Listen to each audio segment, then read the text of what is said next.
Gareen saamichaa kantiibaa magaalaa Amboo fi itti gaafatamaa dhimma nageenyaatiin hoogganama jedhame keessaa garee abbaa humnaa kan hoogganu yookaan tarkaanfii namoota nagaa irratti kan fudhataa turee fi darara cimaa gaggeessaa kan ture Kaasaayee kan jedhamu viidiyoo yeroo inni namoota reebuu miidiyaa irra kan tatamsaa ture sun rifeensa isaa fi areeda isaa ciratee uffata isaa jijjiiratee utuu dhokatee baqataa jiru magaalaa Finfinnee buufata konkolaataa Qaallittiitti michoota isaa warra sadan wajjin qabamuun nagahame. Haa ta'u malee duriyyoota uummata dararan kana kan hundeessee fi kan saamsisaa ture kantiibaa magaalattii fi itti gaafatamaan dhimma nageenyaa ammayyuu aangoorra jiru. Kana malee Kaasaayeen akka inni gara Finfinneetti dhokatee imalu kan taasise qaamotuma nageenyaatis jedhameera. Dararaan uummata irra ga'e akkaan ulfaataa akka ta'e himamaa jira. Namoota 50 ol qaamaan madaa ofirraa qabu ragaa quubsaa jechuudha. Garuu namoota itti himatanii fi nama dhugaa baasuu jaadabaniif obsanii callisanii bulchitoonni guutummaan hangaa'onni guutummaan jara kanaa waliin hojjetu jaateef jechuudha. Ammas taanaan Kaasaayeen magaalaa Amboo keessaa akka ba'u kan godhee fi akka to'atamu kan isa godhee akkasumas to'atamuu isaa kan agarsiisee fi kan gabaasee hangaa'otuma mootummaati. Qaama yakkaa ofii isaanii hundeessan dhuguma to'annoo jala oolchanii adabsiisu jedhanii amanuun nama shakkisiisus kanarraa iddoo itti jijjiiru jedhanii yaadutu namaaf salphata. Akkuma kanaan dura namoota qaama mootummaa keessa ta'anii namoota dararaa turan hidhamaniiru jedhanii aangoo fi iddoo itti jijjiiraa turan jechuudha. Haa ta'u malee amma odeeffannoon amanamoon ba'aa jiran akka agarsiisanitti Kaasaayeen gara Finfinneetti akka geeffamuu fi to'atamu kan godhameef yoo achuma magaalaa Amboo ture ajajoonni isaa icciitii baasee salphisaa jedhanii ija shakkaniif yookaan biyyaa baasuu yookaan ni ajjeesu jedhanii ija yaadaniif akka ta'e ifatti ibsamaa jira. Qaamonni nageenyaa muraasni Kaasaayeen lubbuun gara magaalaa Finfinneetti fudhachuun odeeffannoo argachuuf ta'us himanii jiru.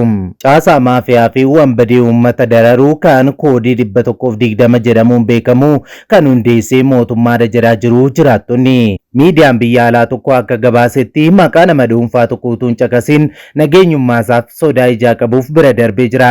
Haa ta'u malee kantiibaan magaalaa Amboo Haacaaluu Gammachuu fi itti gaafatamaan bulchiinsa nageenyaa Baay'isaa Huseen gubbaa jiru koodii 120 jalatti namoota yakka kana raawwatan hoogganus jedhee jira. Jala isaanii koree nama 5 qabutu jira jedhes jira. Koreewwan namoota 5 of keessaa qabu kana keessaa Naa'ol Kumsaa walitti qabaadha jedheera. Naa'ol kun namni kun raayyaa miidiyaa hawaasaa godina Shawaa Lixaa qindeessuun nama beekamudhas jedheera. Lammata irratti Mangeeta Farii ittaanaa walitti qabaa garee maafiyaa kanaati. Namni kun itti gaafatamaa waajjira paartii badhaadhinaa ganda yaa'ii gadaatis jedhee jira. Namni sadaffaan Kaasaayee Qananiisaati. Kaasaayee Qananiisaa jechuun nama viidiyoo miidiyaa hawaasaa irra naanna'aa ture irratti yeroo nama tumuu mul'ataa ture jechuudha. Inni immoo tarkaanfii humnaa akka fudhatuuf nama hoogganaa turedha. Namni kun nama viidiyoo hedduu irratti haleellaa suukkanneessaa wayita namoota irratti raawwatu mul'ataa turedha. Miseensi garee kanaa namni arfaffaan ammoo Diinaa Olqaabataa kan jedhamuu fi miidiyaa hawaasaa kana irratti qacam jechuun raajota sobduu wajjinan wallaansoo qaba jedhee nama tattaafataa ooludha. Haa ta'u malee bakki jireenyaa isaa kutaa magaalaa Shaggar gandaa Gafarsaa Gujee kan jiraatu yommuu ta'u si'a baay'ee dhimmoota magaalaa Amboo irratti yaada utuu kennuu fi iddoo sanatti utuu deddeebi'u hangaa'ota wajjinis mul'ateera. Kana malees Diinaa Olqaabataa kaleessaa maal fidduu miira jedhuun shugguxii isaa rasaasaa wajjin agarsiiseera. Kana malees miidiyaalee hawaasaa irratti guyyaa kaleessaa viidiyoowwan ba'an akka agarsiisanitti yeroo bulchiinsi magaalaa Amboo mana jireenyaa qaamota kanaaf kennuu mul'ate jira. Isaan keessaas Diinaa Olqaabataa isa tokko ta'uun yaada kennaa tureera. Namni shanaffaan Firaa'ol Fiqaaduu nama jedhamudha. Namoota gubbaarraa hoogganan jechuun kantiibaa magaalaa Amboo Haacaaluu Gammachuu fi itti gaafatamaa bulchiinsaa fi nageenyaa magaalattii Baay'isaa Huseen jalatti namoonni 5 kun ni hoogganu jechuudha.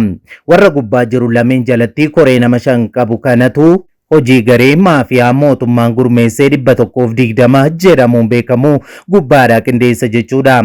Ajajoonni poolisii hedduunis bulchiinsa magaalaa hanga godinaatti garee maafiyaa kanaa waliin hojjetu jedhaniiru namoonni keessa beekan. Hoogganaan poolisii federaalaa Dammallaash Gabra Mikaa'el hanga hoogganaa ittaanaa biiroo milishaa Oromiyaa Geetuu Dandeessaatti garee maafiyaa 120 jedhamu kana hundeessuu hanga hojjechiisuu keessatti qooda akka qabanis ibsee jira miidiyaan biyya alaa tokko. Kaayyoon garee maafiyaa kana hundeessuu Amboo fincilaan waan beekamuuf fincilli bara wayyaanee ka'aa ture bara mootummaa badhaadhinaas akka hin kaane garee maafiyaa ijaaranii uummatatti bobbaasanii qabsoo Oromoo kolaasoo akka ta'e ibsaniiru jechuun miidiyaan biyya alaa tokko gabaaseera. Gareen maafiyaa kun lafa qabeenyaa fi maallaqa akka barbaadetti kan fudhatu ta'uu ibsanii inni immoo uummata dararee haleellaa irratti raawwatee akka uummanni waan tokko illee hin dubbanne akka ba'ee galuudhaaf of sodaatu gochuu akka ta'e namni hundeeffama garee kanaarraa jalqabee beeku tokko miidiyaa biyya alaatti himeera. Gareen maafiyaa mootummaadhaan ijaaramee koodii 120 jedhamuun socho'u kun yeroo nama haleelu gariin nama haleela, gariin viidiyoo waraabaa, gariin ammoo qawwee qabatee kaameraa duuba dhaabbatas jedhanii jiru. Kaayyoon viidiyoo waraabuu kanaa waa lamaaf kan jedhan hundeessitoota garee kanaa namni beeku tokkoffaan gabaasa viidiyoon deeggaramee qaama mootummaa gubbaa jiruuf dhiyeessuudha. Lammaffaan ammoo viidiyoo waraabame kana keessaan namootaaf qoodanii namoota shororkeessanii namni waan tokko dubbachuu akka sodaatu gochuudhaas jedhanii jiru. Wanti amma marsaa hawaasaa irratti gadhiifame inumaa gadhiifame akka hin jedhamnee fi gochisuu kanneessaan lakkaa'ameen dhumne uummata irratti akka raawwatame ibsanii jiru. Uummanni Amboo waan waggootan 8 darbe kana ta'etu akka hin beeknes dubbatanii jiru. Yakkoonni gurguddoon saba irratti raawwatamu kan akka lubbuu dhabuu, qaamni miidhamuu fi kaan qabeenyaa hedduun saamamuun himaniiru. Dubartii abbaa warraa qabdullee hin dhiisanii ni gudeedus jedhaniiru. Hooggantoota garichaa keessaa kan nama haleeluun beekamu Kaasaayee Qananiisaa gaaf tokko inumaa dubartii abbaa warraa qabdu gudeeduuf yaalee isheen iyyitee biyyi birmatee akka harkaa buusisee himaniiru. Kaayyoon isaa milkaa'uu dinnaan dubartii kanaa ilkaan fuulduraa guutuu irraa caccabsee moobaayilaa fi maallaqaa dukkana keessa jiru saamee akka deemes maddi miidiyaa kanaa himanii jiru.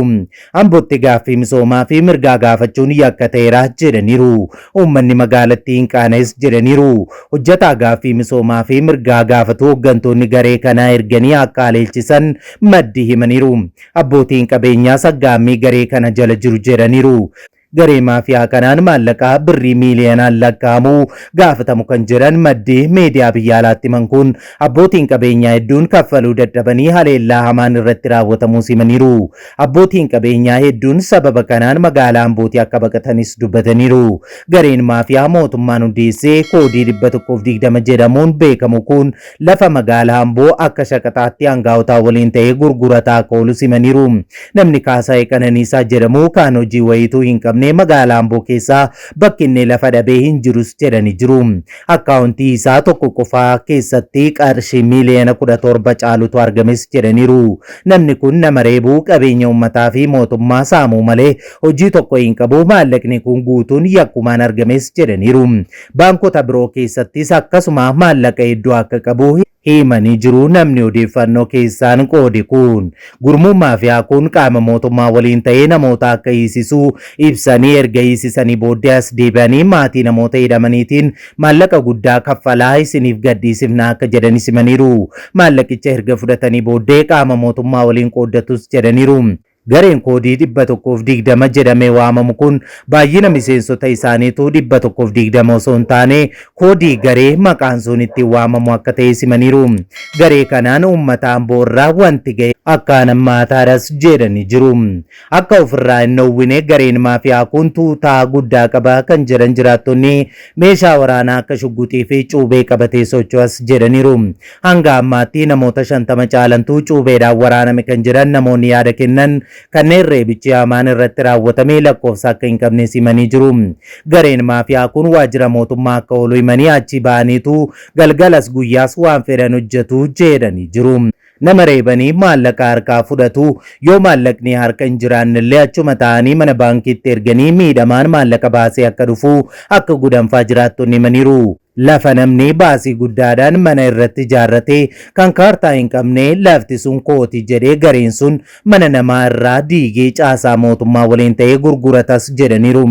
Ambootti dubartoonni magaalaa keessa deemuu hanga sodaachuu ga'aniiru kan jiran dubartoonni cuubee fi shugguxiin doorsifamanii dubartoota guyyaa guyyaan gudeedamaa akka oolanis himaniiru. Garee kanaan gareen maafiyaa kun caasaa idilee hangaa'onni mootummaa ijaarratanii nama aangoo isaanii dura dhaabbatu ittiin of duraa kaasaniidhas jedhanii jiru. Kun mootummaaf qaaniidha kan jedhan namoonni keessa beekan. Kana malees garee 120 jedhamu kana cinaatti bakka gareen jedhamu akka jiru simaniiru. Warri 120 jedhaman kun Amboo fi naannawaa sanatti qofa kan hojjetan yommuu ta'u, gareen bakka jedhamu ammoo godinoota biroo dhaquun tarkaanfii ajjeechaa fudhatas jedhanii jiru. Akka fakkeenyaatti namoota garee kanaan miidhaman keessaa tokko barsiisaa Mangashaa Misgaanaati. Kan dhiyoo kana lubbuu isaa dhabee garee maafiyaa mootummaa magaalaa Ambootti ijaaretu lubbuu isaa dabarses jedhu jiraattonni. Barsiisaan kun barsiisaa kolleejjii Gloobaal kan magaalaa Amboo kanaa gareen maafiyaa kun halkan naqee manaa fuudhe. Barsiisaa kana ajjeesanii gatanii reenfi isaa argamuu himanii garee sanaa akka ta'e waan beekuuf uummanni waan dubbatu wallaalee callises jedhu. Haati warraa barsiisaa kanaa boossee gaafannaan siisetti si daballa jedhanii itti daadachuuf doorsisuu dhageenyes jedhaniiru. Poolisiinis qorannoo wayituu osoo hin geggeessin itti dhiisuu himaniiru. Waan Oromoon bara mootummaa kanaa waggoottan 8 darban kana keessa ta'e bineensi bosonaa iyyuu hin taane jedhas jiru.